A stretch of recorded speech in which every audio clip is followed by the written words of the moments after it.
So hello dear learners, welcome to my channel. I'm going to teach you fundamental of nursing subject. In earlier classes we have studied question number 1 to 20, and after question number 20 means from question number 21 I'm going to study. Now question number 21, in India where was established first school of nursing? So first school of nursing was established in Madras, Chennai. Question number 22. The first nursing school for women was started at Kanpur's St. Catherine's Hospital by Dr. Alice Marvel. So, first women nursing school was started where? So, this is started in Kanpur at St. Catherine's Hospital by Dr. Alice Marvel.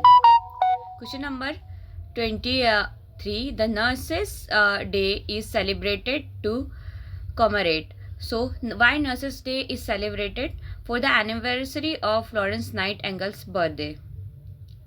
We celebrate Nurses Day for the commemoration of anniversary of Florence Nightingale's birthday. Question number 24.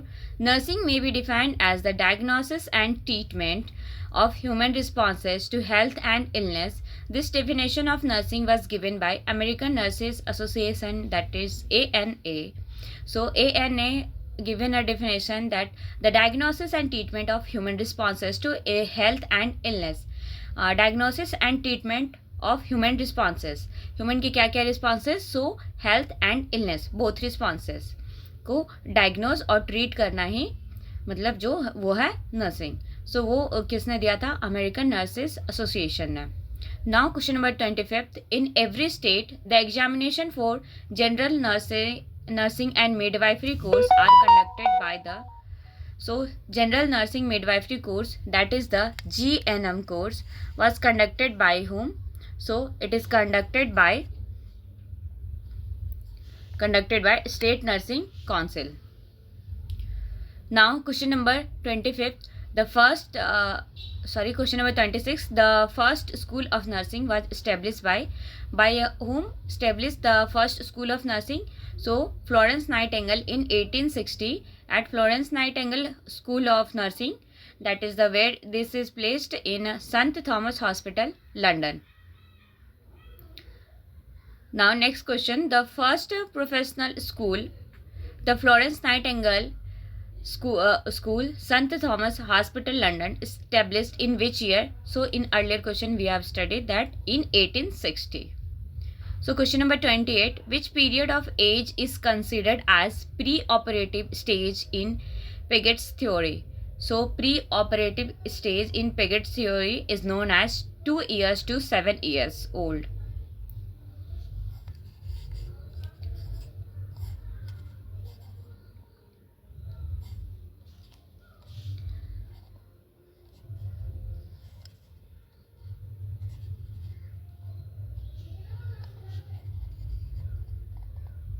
Next question is question number 29.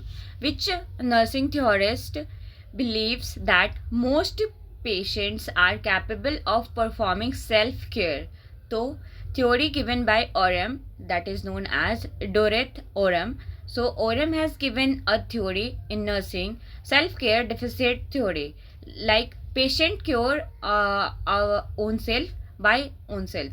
Means patient खुद की care खुद से कर पाता है. वो self care deficit theory में क्या था कि पेशेंट खुद की केयर अपना केयर करने के लिए कैपेबल नहीं होता है. सो ये थ्योरी किसने दिया था? डोरेथ ओरम ने, और इसे ओरम्स थ्योरी भी कहा जाता है. In question number 30. Piaget's stage of cognitive development for the 7 to 11th year old is the period of concrete operational. So in earlier question pre operative में क्या था? 2 से 7 ईयर, और यहाँ पे 7 से 11th ईयर है. ये कॉन्क्रीट ऑपरेशनल पीरियड है. Next question number 31.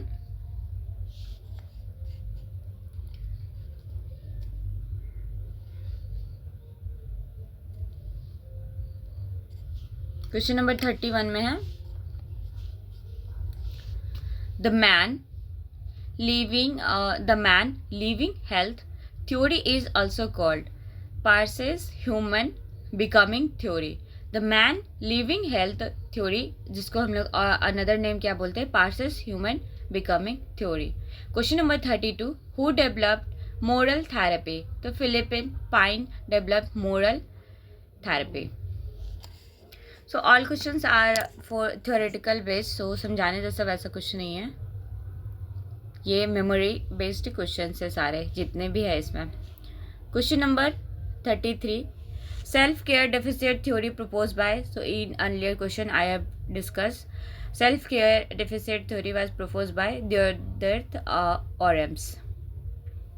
Question number 34. In which year Indian Nursing Council, that is INC, has published the code of ethics for nurses in India? So in 2006. Question number 35. The International Council of Nurses ICN was established by Bedford Fenwick. Question number 36. The International Council of Nurses ICN headquarter is located at. So ICN का headquarter कहाँ पे located है, तो वो Geneva में Switzerland में located है. Question number 37. Who has developed the theory of emotional development?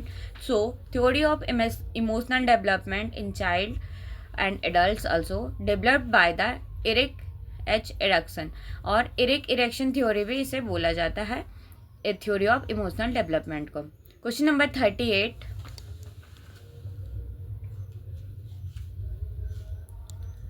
Question number 38 में क्या है कि who has developed the theory of emotional development?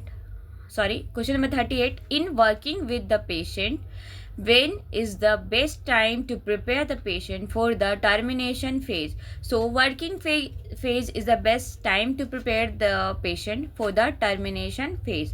So working period में ये क्या होता है कि हम लोग उसमें पेशेंट को प्रिपेयर करते हैं कि कब हमें पेशेंट के साथ पेशेंट केयर को टर्मिनेट करना है, मतलब एंड करना है. तो वो प्रिपरेशन हम लोग जब वर्किंग फेज होता है उसी टाइम डिसाइड करते हैं. In question number 39. How much salt must be added to 1 litre of water to make a solution of normal saline? So normal saline का सोल्यूशन बनाने के लिए कितनी साल्ट एडेड करनी चाहिए 1 लीटर वाटर में? तो 9 ग्राम साल्ट हम लोग ऐड कर सकते हैं 1 लीटर वाटर का सलाइन बनाने के लिए, यानी कि NS बोलो या नॉर्मल सलाइन बनाने के लिए हमें उसमें 9 ग्राम्स सॉल्ट ऐड करना पड़ेगा. Question number 40. While recording intake output, nurse has to consider insensible water loss from human body and the normal is. So input and output chart जब हम लोग बनाते हैं तो अप टू 800 ml तक जो उसका है उसे हम लोग नॉर्मल कंसीडर कर सकते हैं, और insensible water body water loss में कंसीडर होता है 800 ml तक में, और 800 ml से ज़्यादा अगर होता है तो वो इनसेंसिबल वाटर लॉस के अंडर में नहीं आता है.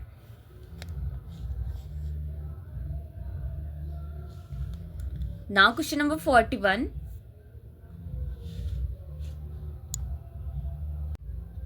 कम to the question number 41. So in question number 41, the hormone that helps to maintain fluid balance is ADH. और ADH हार्मोन है जो कि फ्लूइड बैलेंस को मेंटेन करता है. Question number 42. Ideal solution for replacement of intravascular volume that is non haemorrhagic would be. तो कौन सा सोल्यूशन होता है? वो होता है आइसोटोनिक सोल्यूशन जो कि हमारा RL होता है. Question number 43. Osmolality of serum sodium in adult age 285 से 295 मोल ऑस्मोलर पर केजी H2O में होता है. सो ऑस्मोलैलिटी जो होता है, ऑस्मोलैलिटी ऑफ सीरम सोडियम बोला है, सोडियम नहीं बोला है. तो सीरम सोडियम जो होता है एडल्ट में वो 285 से 295 होता है. Question number 44. The major role in maintaining fluid balance in the body is performed by. So major role in maintaining fluid balance body में किसके जरिए होता है? तो वो किडनी हमारा इंपॉर्टेंट रोल करता है, तो किडनी के थ्रू होता है. Question number 45. The main intercellular cation is potassium. हमारे बॉडी का जो मेन इंट्रासेल्यूलर कीटायन है वो पोटेशियम होता है. सोडियम पोटेशियम चैनल पड़ा होगा फ्लूइड में, सेल मेम्ब्रेन में पड़ा होगा कि सेल मेम्ब्रेन में इनसाइड और आउटसाइड में सोडियम पोटेशियम चैनल्स होते हैं जो इनसाइड आउटसाइड बॉडी में ट्रांसफ़र होते रहते हैं. तो ये मेन इंट्रासेल्यूलर कीटायन होता है. अगर पोटेशियम बढ़ भी जाता है बॉडी में तो भी प्रॉब्लम होती है, और पोटेशियम घट जाता है तो भी प्रॉब्लम होती है. Question number 46, which of the best assessment for fluid status. Best assessment for fluid status, हमारी बॉडी का जो फ्लूइड स्टेटस है उसको असेस करने का बेस्ट असेसमेंट क्या है? Daily wait. बॉडी का हम लोग डेली वेट करते हैं उसमें, तो उससे हम लोग असेस कर सकते हैं कि हमारा बॉडी में फ्लूइड का अमाउंट नॉर्मल है या नहीं. नॉर्मल पीएच रेंज कितना होता है? तो 7.35 से 7.45 होता है. Question number 48, which drug should be used for rinsing the syringe before taking blood sample for ABG analysis. तो एबीजी लेने से पहले हम लोग सिरिंज को किस ड्रग से फ्लश कर लेंगे? तो वो है हिपैरिन से. हिपैरिन से इसलिए फ्लश करेंगे ताकि जो ब्लड है वो कोगुलेट ना हो सके. Question number 45, Allen test should be performed before taking ABG analysis. तो एबीजी एनालिसिस करने से पहले हम लोग एलन टेस्ट परफॉर्म करते हैं. हम लोग दोनों रिस्ट पे दोनों साइड से सेंसेशन उसमें फील करते हैं कि उसमें है या नहीं. तो वो एलन टेस्ट का अलग से मैं वीडियो कभी बना दूंगी, डाल दूंगी कि कैसे एलन टेस्ट परफॉर्म किया जाता है. तो एबीजी लेने से पहले हम लोग एलन टेस्ट परफॉर्म करते हैं. Question number 50, vomiting, prolonged gastric suctioning, causing syndrome, hyper aldosteronism में लीड टू मेटाबॉलिक एल्कलोसिस. तो मेटाबॉलिक एल्कलोसिस में क्या होता है कि वॉमिटिंग होगा, प्रोलॉन्ग्ड गैस्ट्रिक सक्शनिंग होगा, या फिर कसिंग सिंड्रोम दिख रहा है, फिर हाइपर एल्डोस्टेरोनिज्म है. तो ये सब मेटाबॉलिक एल्कलोसिस करा सकते हैं बॉडी में. नेक्स्ट क्वेश्चन है question number 51, which is preferred gauge cannula for blood transfusion. Blood transfusion हम लोग 20 गॉज के कैन्यूला से भी करते हैं जो कि हमारा पिंक कैन्यूला है. लेकिन अगर 18 गेज कैन्यूला हमारे पास अवेलेबल है तो वो मोस्ट प्रेफरेबल होता है, जो कि ग्रीन कैन्यूला होता है हमारा 18 गेज का. Question number 52, normal serum sodium level is. तो नॉर्मल सीरम सोडियम लेवल कितना होता है? 135 से 145 मिली इक्विवेलेंट पर लीटर. लेकिन ऑस्मोलैलिटी जो हमने पढ़ा था सीरम सोडियम का कितना होता है? 285 से 295 मोलर ऑस्मोलैलिटी पर kg/H2 होता है. The amount of sodium required per day for body. तो बॉडी को अमाउंट ऑफ सोडियम कितना रिक्वायर्ड होता है एक दिन में बॉडी को? तो वो है 2000 mg पर डे. और जो normal range of potassium in plasma कितना होता है? तो 3.8 से 5.1 milli equivalent per litre plasma का जरूरत होता है. कब? तो ये नॉर्मल पोटेशियम रेंज है प्लाज्मा में पोटेशियम का जो अमाउंट है वो. Question number 55, which electrolyte should measure during lithium therapy. Lithium therapy हम लोग कब देते हैं? तो साइकेट्रिक पेशेंट में हम लोग लिथियम थेरेपी चलाते हैं. तो लिथियम थेरेपी देते हैं तो साइकेट्रिक पेशेंट में हम लोग क्या देखते हैं कि सोडियम का लेवल कहीं इंक्रीज तो नहीं हो रहा है. तो मेन इलेक्ट्रोलाइट मेजर जो करते हैं लिथियम थेरेपी के टाइम में तो वो होता है sodium. Question number 56, which of the following is the range of pH scale. तो पीएच स्केल का कितना रेंज होता है? तो 0 से 14 तक पीएच स्केल का रेंज होता है. The normal pulse oximeter reading is. तो नॉर्मल पल्स ऑक्सीमीटर कितना रीडिंग करता है? तो 95 से 99%. In question number 58, the hyperbaric oxygen therapy is used to treat which of the patient. तो हाइपरबेरिक ऑक्सीजन थेरेपी मतलब कि हम लोग को सबसे ज़्यादा ऑक्सीजन का अमाउंट कब देने की ज़रूरत होती है? तो कार्बन मोनोऑक्साइड पॉइजनिंग होता है, जो CO पॉइजनिंग के पेशेंट्स आते हैं उसमें हम लोग सबसे ज़्यादा ऑक्सीजन को सप्लाई करना होता है, इसलिए हाइपरबेरिक ऑक्सीजन थेरेपी उसे देते हैं ताकि जो कार्बन मोनोऑक्साइड है वो हमारे जो हीमोग्लोबिन है उस पर कार्ब हीमोग्लोबिन ना बनाए. मतलब वो जो कार्बन मोनोऑक्साइड है जब इनहेल करते हैं ब्रीथ करते हैं तो क्या होता है कि वो ब्लड में ब्लड में कंबाइन होना स्टार्ट होते हैं, तो ब्लड में कंबाइन होकर कार्ब हीमोग्लोबिन बनाना स्टार्ट करते हैं। उससे क्या होता है कि ब्रेन में मतलब ऑक्सीजन का सप्लाई जो है वो ब्लड के थ्रू कम हो जाएगा, तो ब्रेन में ऑक्सीजन सप्लाई कम हो जाएगा, तो पेशेंट अनकॉन्शियस भी हो सकता है और पेशेंट का डेथ भी हो सकता है। इसीलिए कार्बन मोनोऑक्साइड पॉइजनिंग केस में हम लोग हाइपरबेरिक ऑक्सीजन थेरेपी प्रोवाइड कराते हैं to treat the patient. Question number 59. Which is the most common and non-invasive way to measure a patient's oxygenation? So, patient का ऑक्सीजनेशन मेज़र करने का सबसे common क्या मेथड है? तो नॉन इन्वेसिव मेथड है, वो है पल्स ऑक्सीमीटर का यूज़। सो हम लोग फिंगर्स में या फिर लेग्स में हम लोग पल्स ऑक्सीमीटर लगाते हैं और उससे क्या करते हैं, हम लोग पेशेंट का जो ऑक्सीजनेशन लेवल है उससे सैचुरेशन चेक करते हैं, जिसको SpO2 भी बोलते हैं। Question number 60. Colour coding for nitrous oxide cylinder is. So nitrous oxide cylinder का कलर कोडिंग क्या है? ब्लू कलर है। Question number 61. The oxygen cylinder colour code in India. So oxygen cylinder का इंडिया में colour code कैसा होता है? तो पूरा ब्लैक बॉडी होता है और शोल्डर उसका वाइट होता है, मतलब गर्दन के पास में जो सिलेंडर होता है उसके गर्दन के पास में देखोगे तो उसमें वाइट कलर का शोल्डर होता है और जो बॉडी होता है वो ब्लैक होता है। Question number 62. The nurse must know that the most accurate oxygen delivery system available is. तो most accurate oxygen delivery system क्या होता है? ये होता है वेंचर मास्क का यूज़। वेंचर मास्क में क्या होता है कि ये इससे पूरा जो नेज़ल पार्ट है और जो माउथ पार्ट है ये पूरा कवर होता है, तो ये मोस्ट प्रेफरेबल होता है मतलब कि एक्यूरेट ऑक्सीजन डिलीवरी के लिए।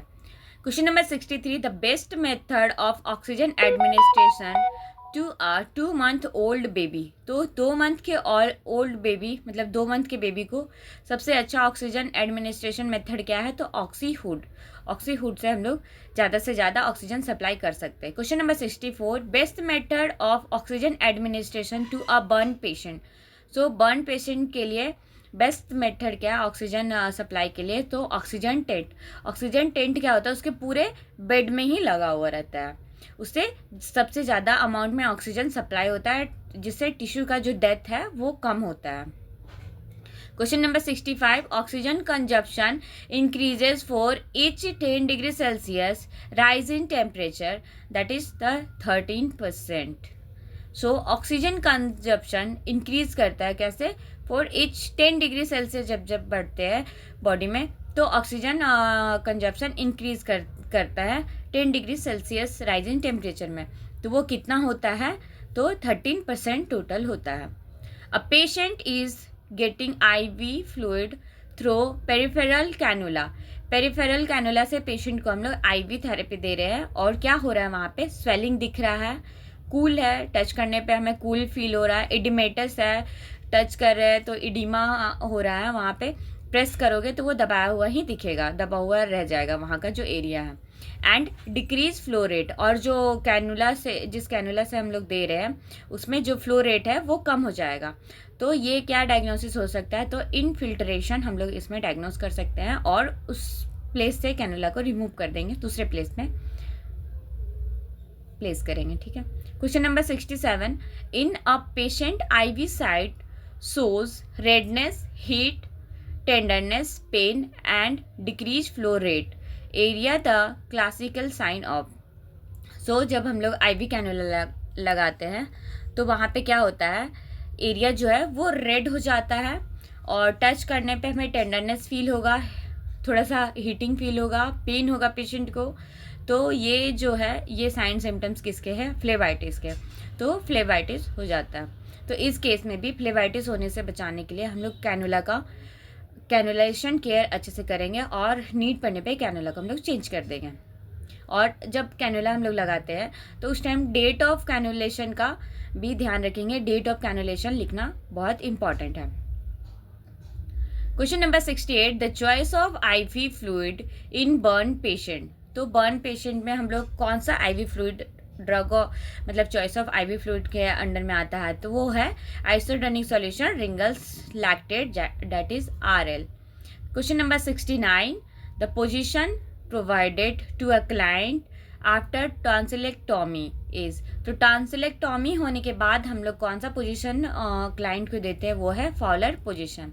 Question number 70, while examining the abdomen the patient should place in, तो जब हम लोग एब्डोमेन का एग्जामिनेशन करते हैं तो पेशेंट को कौन सा पोजीशन देना चाहिए, वो है supine position. Even in pregnant women में भी हम लोग जब एब्डोमेन का एग्जामिन करते हैं तो हम लोग उसे सुपाइन पोजीशन देते हैं. Question number 71, a child suffering from nose bleeding should be held in which position. अगर चाइल्ड का नोज ब्लीडिंग हो रहा है तो हम लोग उसे कौन सा पोजीशन में देंगे, तो लीनिंग फॉरवर्ड सिटिंग पोजीशन, उसे बैठाएंगे और फॉरवर्ड लीनिंग पोजीशन में देंगे. Question number 72, position given to patient during sigmoidoscopy and colonoscopy is, तो सिग्मोइडोस्कोपी करेंगे या कोलोनोस्कोपी करेंगे तो उस टाइम में हम लोग कौन सा पोजीशन देते हैं, तो लेफ्ट लैटरल पोजीशन देते हैं सिग्मोइडोस्कोपी या कोलोनोस्कोपी होने के बाद में, ताकि जो ऑर्गन्स है वो कंप्रेस ना हो और उसे पेन ना हो और रिलैक्स फील हो और वो अच्छे से सो सके. Question number 73, which position is given to the new born with meningomyelocele at lumbosacral area. तो लंबोसैक्रल एरिया में अगर मेनिंजोमाइलोसील हो चुका है, मतलब वहाँ पे कुछ पार्ट्स बाहर में फूला हुआ है, तो हम लोग उसे सुपाइन पोजीशन तो दे नहीं सकते. अगर वो सुपाइन होता है तो उसके लंबोसैक्रल रीजन में एरिया में हो चुका है तो वो कंप्रेस होगा, कंप्रेस होने से उसे पेन होगा, इसलिए हम लोग उस कंडीशन में प्रोन पोजीशन प्रोवाइड कराएंगे. Question number 74, while administering enema patient should be placed in Sims position भी बोल सकते हैं या फिर लेफ्ट लैटरल पोजीशन भी बोलते हैं. तो लेफ्ट लैटरल या फिर सिम्स पोजीशन देते हैं कब एनिमा एडमिनिस्टर करते हैं पेशेंट को, तो उस time. Question number 75, what is the best position for a patient in anaphylactic shock. तो एनाफाइलेक्टिक शॉक में हम लोग कौन सा पोजीशन देते हैं, तो supine with legs elevated, legs को एलिवेट कर देंगे अप साइड और सुपाइन पोजीशन में पेशेंट को लिटा देंगे. तो ये बेस्ट पोजीशन है फॉर द एनाफाइलेक्टिक शॉक के लिए. Question number 76, patient recovering from general anaesthesia, यानी कि जीए से रिकवर कर रहा है तो शुड बी पोजीशन इन, तो हम लोग उसे कौन से पोजीशन में देंगे, supine with head turned to side. Head turn to side इसलिए रखेंगे क्योंकि जनरल एनेस्थीसिया से जब पेशेंट रिकवर करते हैं तो उस टाइम में सिक्रीशंस रिलीज आउट करते हैं, तो उसमें एस्पिरेशन होने के चांसेस होते हैं. तो एस्पिरेशन होगा तो पेशेंट का डेथ हो सकता है, लंग्स कोलैप्स हो सकते हैं. तो इसीलिए सुपाइन पोजीशन में हम लोग उसे सुपाइन पोजीशन देंगे और हेड को टर्न कर देंगे एक साइड में. ठीक है. Question number 77, what is the recommended position during tonsillectomy. तो रोज पोजीशन भी बोलते हैं, जब टॉन्सिलेक्टॉमी का सर्जरी होता है तो उस टाइम में हम लोग रोज पोजीशन देते हैं. Question number 78, most appropriate position of patient while withdrawing blood sample collection is. तो सबसे अप्रोप्रिएट सैंपल मतलब पोजीशन क्या है जब हम लोग ब्लड सैंपल पेशेंट का कलेक्ट करते हैं, तो वो है सुपाइन पोजीशन. वैसे तो मोस्ट कॉमनली लोग सिटिंग पोजीशन में ले लेते हैं blood sampling, but supine position देना मोस्ट प्रेफरेबल है. Question number 79, position is indicated during insertion of a nasogastric tube. तो नेजोगैस्ट्रिक ट्यूब जब इंसर्ट करते हैं तो कौन सा पोजीशन देते हैं, उस टाइम हाई फॉलर पोजीशन हम लोग प्रोवाइड करते हैं. Question number 80, the best suitable position for endotracheal intubation यानी कि ET intubation is supine position with neck extension या स्निफिंग पोजीशन भी इसे बोलते हैं. जब ईटी ट्यूब इंसर्शन करते हैं तो पेशेंट को हम लोग सुपाइन पोजीशन में लिटाते हैं और नेक कैसे रहता है, एक्सटेंशन में रहता है, अप साइड रिच रहता है, मतलब एक्सटेंडेड रहता है. Question number 81, most common site for lumbar puncture for child and infant is L4 से L5 यानी कि लंबर 4 से लंबर 5 बिकॉज इन चाइल्ड और infant spinal cord and at L3 और L4 लेवल। L3 और L4 लेवल के बीच में क्या होता है कि चाइल्ड का जो है वो स्पाइनल कोड एंड होता है। तो स्पाइनल कोड इंजरी बचाने के लिए हम लोग जो मोस्ट कॉमन साइट हम लोग जो प्रेफर करते हैं चाइल्ड और इन्फेंट में, वो है L4 और L5, ताकि हम लोग प्रिवेंट कर सके स्पाइनल कोड इंजरी को। Now question number 82, which is a most reliable method for collection of urine. So मतलब यूरिन कलेक्शन के लिए कौन सा रिलायबल मेथड है? तो मिड स्ट्रीम यूरिन, जो मिड स्ट्रीम यूरिन है ये सबसे बेस्ट मेथड है for the collection of urine. Question number 83, which of the additive used in a blood sample while for prothrombin time? So blood sample हम लोग कौन सा PT के लिए कौन सा वाइल यूज़ करते हैं? तो सोडियम सिट्रेट का जो वाइल होता है, यानी कि स्काई ब्लू कलर का जो वाइल होता है, उसको हम लोग यूज़ करते हैं। किस लिए? तो पीटी के लिए। पीटी वाइल होता है जिसमें हम लोग ब्लड सैंपल लेते हैं, सोडियम सिट्रेट उसके अंदर में होता है। Question number 84, after administration of the medicine the nurse does the documentation. तो कब डॉक्यूमेंटेशन करना चाहिए? तो जस्ट आफ्टर मेडिकेशन, जो भी हमने मेडिकेशन दिया है उसे तुरंत डॉक्यूमेंटेशन करना चाहिए, ताकि हम भी नहीं भूले और फिर जो डॉक्टर्स आ रहे हैं उसे देखने के लिए उन्हें भी पता रहे कि वो मेडिसिन दिया गया है। Question number 85, the most important nurse responsibility in relation to intravenous drug administration is checking the prescription chart. So सबसे इम्पॉर्टेंट रिस्पॉन्सिबिलिटी क्या है जब हम लोग इंट्रावेनस ड्रग एडमिनिस्टर कर रहे हैं? तो checking the prescription chart. Prescription chart को चेक करना बहुत ज़रूरी है, क्योंकि बहुत सारे ऐसे ड्रग्स होते हैं जिसको हम लोग इंट्रामस्कुलरली देते हैं, इंट्रावेनसली उन्हें देने से हार्मफुल हो सकते हैं। लाइक जो डायलोना इंजेक्शन होता है उसे हम लोग इंट्रावेनस नहीं दे सकते। सो इसीलिए प्रेस्क्रिप्शन चार्ट को चेक करना ज़रूरी है कि क्या प्रेस्क्राइब किया गया है, कौन सा रूट ड्रग का प्रेस्क्राइब किया गया है। Question number 86, sensitivity and reaction is tested by administering the drug. Intradermally हम लोग टेस्ट करते हैं, मतलब कोई भी एंटीबायोटिक या फिर ऐसे ड्रग्स जिससे पेशेंट को सेंसिटिविटी हो सकता है, हमें पता है, तो उसको हम लोग इंट्राडर्मली 0.5 ml लेके उससे चेक करते हैं कि कहीं कोई पेशेंट को रिएक्शन या कुछ सेंसिटिविटी उस ड्रग से तो नहीं है। ठीक है। Question number 87, which of the most appropriate route of routine administration of insulin.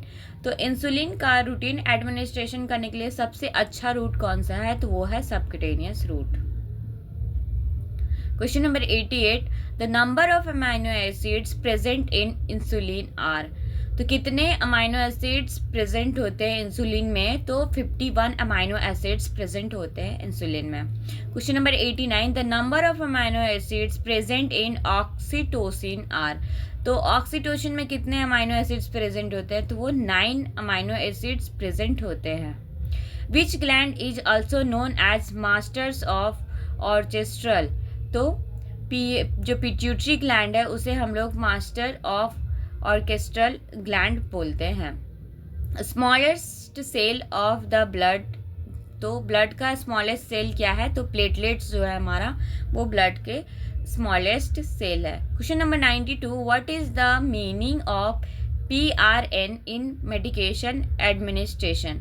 तो PRN इन शॉर्ट में लिखा हो रहता है चार्ट में, तो उसका मतलब है कि व्हेन रिक्वायर्ड, या फिर SOS भी लिखा होता है, उसका भी मतलब यही होता है कि व्हेन रिक्वायर्ड या फिर नीड जब पड़ेगा तब हम लोग उस मेडिसिन को एडमिनिस्टर करेंगे।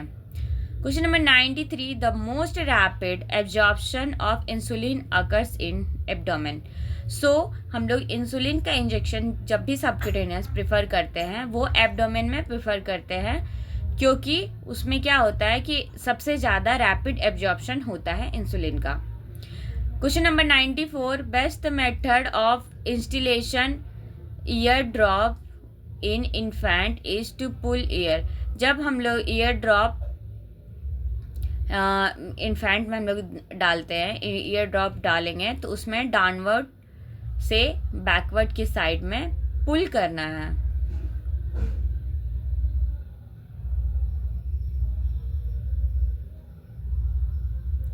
Question number 95, appropriate needle size for insulin injection is.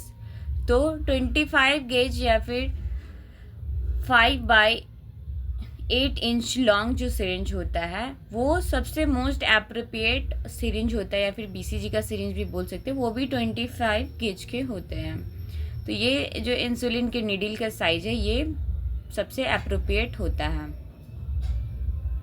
The abbreviation for micro drop is. तो माइक्रो ड्रॉप का जो एब्रिविएशन होता है, शॉर्ट एब्रिविएशन, वो क्या है?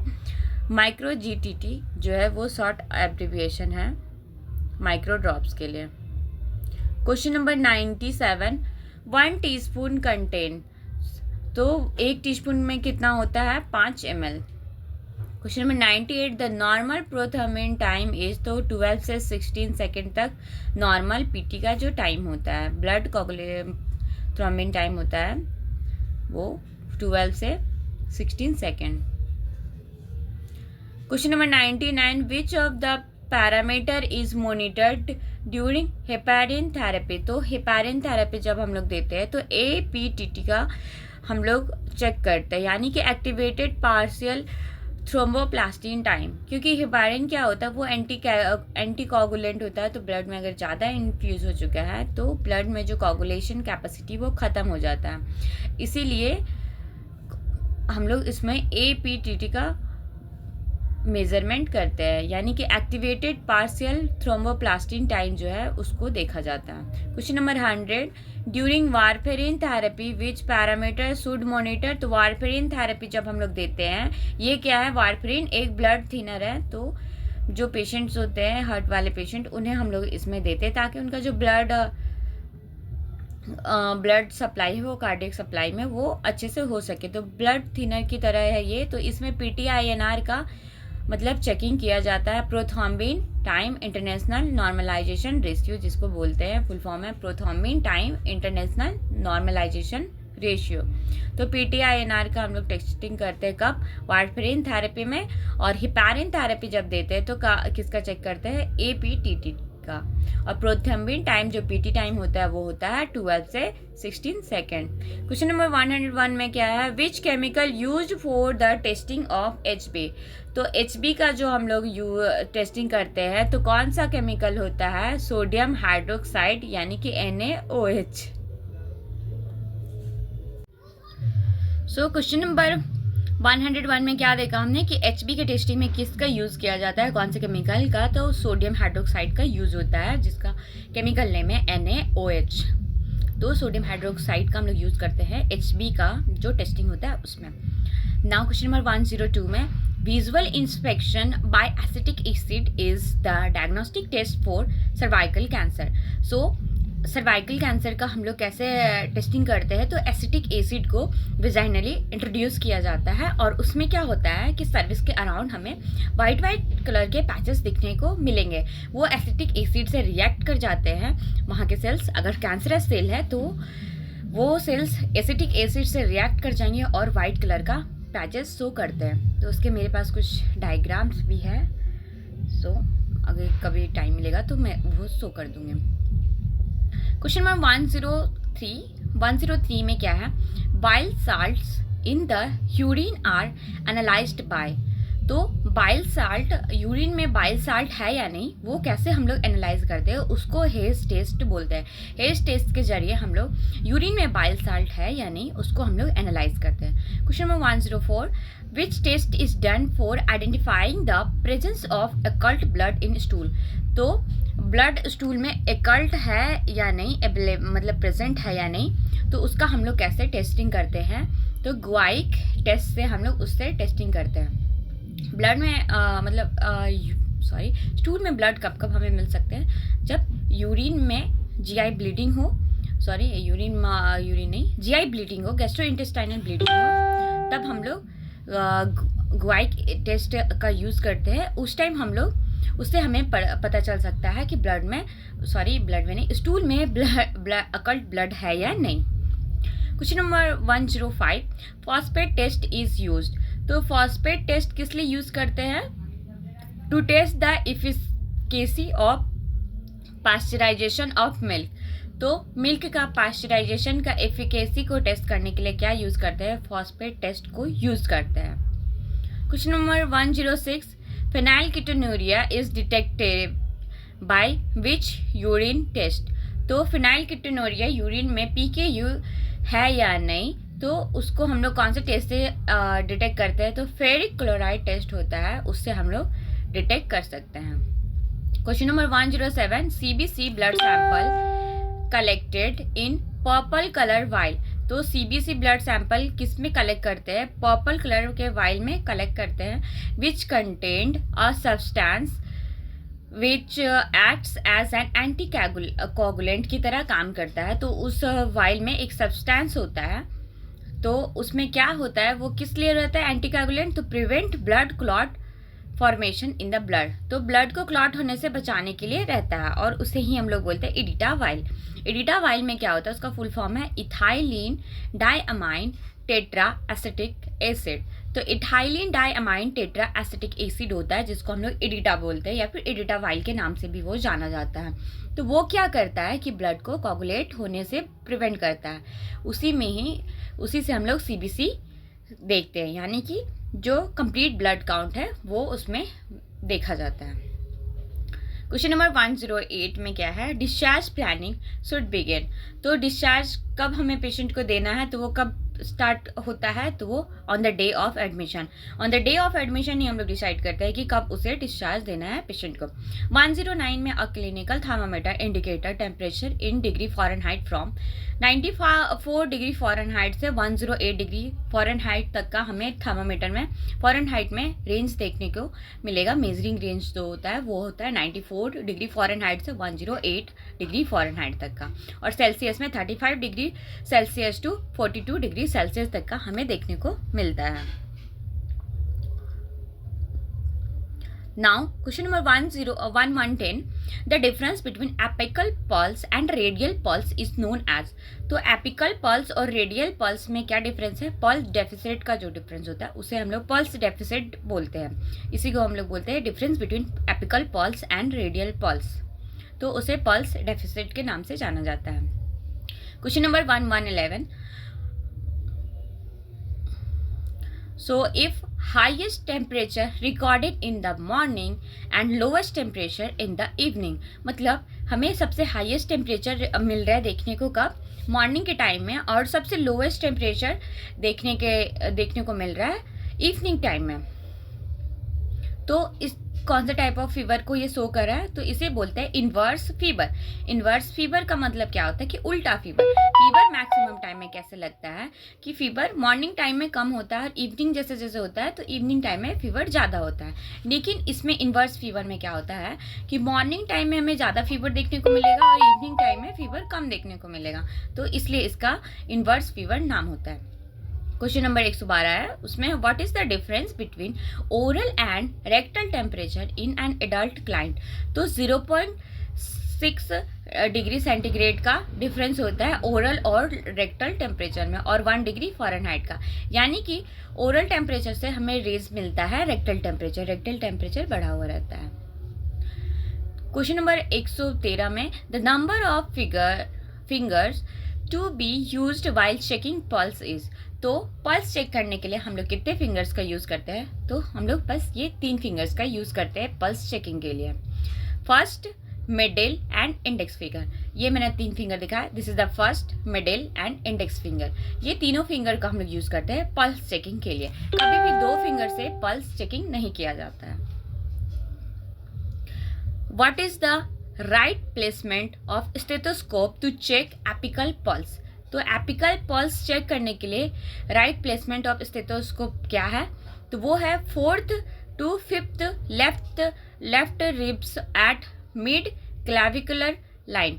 मिड क्लैविकुलर लाइन में हम लोग प्लेस करेंगे स्टेथोस्कोप, ताकि हमें वो एपिकल पल्स अच्छे से मिल सके। तो 4th to 5th left rib. मतलब कि हमारा जो राइट है वो हमारा पेशेंट का लेफ्ट होता है, तो उसका जो 4th से 5th जो होता है लेफ्ट रिब होता है, उसका मिड क्लेविकुलर लाइन होता है, वहाँ पे हम लोग प्लेस करेंगे स्टेथोस्कोप को, ताकि हमें प्रॉपरली एपिकल पल्स चेक करने को मिलेगा, सुनने को मिलेगा। क्वेश्चन नंबर 114 में which is the most reliable pulse in infant. तो इन्फेंट में हम लोग सबसे मतलब मोस्ट प्रेफरेबल बोलो या रिलायबल पल्स लेने का टेक्निक बोलो तो वो है एपिकल पल्स। एपिकल पल्स में हमें सबसे परफेक्ट पल्स मिलेगा। क्वेश्चन नंबर 115 में क्या है कि apical pulse is assist by placing the diaphragm of the stethoscope at the year of mitral area. Sorry, question मैंने गलत पढ़ा। Apical pulse is assessed by placing, तो एपिकल पल्स हम लोग कैसे असेस करते हैं? By placing the diaphragm of the stethoscope. Stethoscope का जो डायफ्राम है उसको कौन से एरिया में रखते हैं? तो वो है मिट्रल एरिया। तो एपिकल पल्स जब भी हम लोग लेते हैं तो जो स्टेथोस्कोप का डायफ्राम मतलब स्टेथोस्कोप का जो डायफ्राम है उसे हम लोग मिट्रल एरिया में प्लेस करते हैं। क्वेश्चन नंबर 116 में the most reliable method of measuring body temperature is to take the reading. तो सबसे अच्छा रिलायबल मेथड क्या है मेजरिंग बॉडी टेम्परेचर मेजर करने का? तो रेक्टल जो होता है वो सबसे अच्छा प्रेफरेबल साइट है for measuring body temperature. Question number 117 में core body temperature can be measured from which side. तो कौन से साइड से हम लोग कोर बॉडी टेम्परेचर मेजर करते हैं? तो वो है टेम्पोरल रीजन। तो टेम्पोरल साइड से हम लोग कोर बॉडी मेजर करते हैं, कोर बॉडी टेम्परेचर मेजर करते हैं। कहाँ से? वो टेम्पोरल साइट है।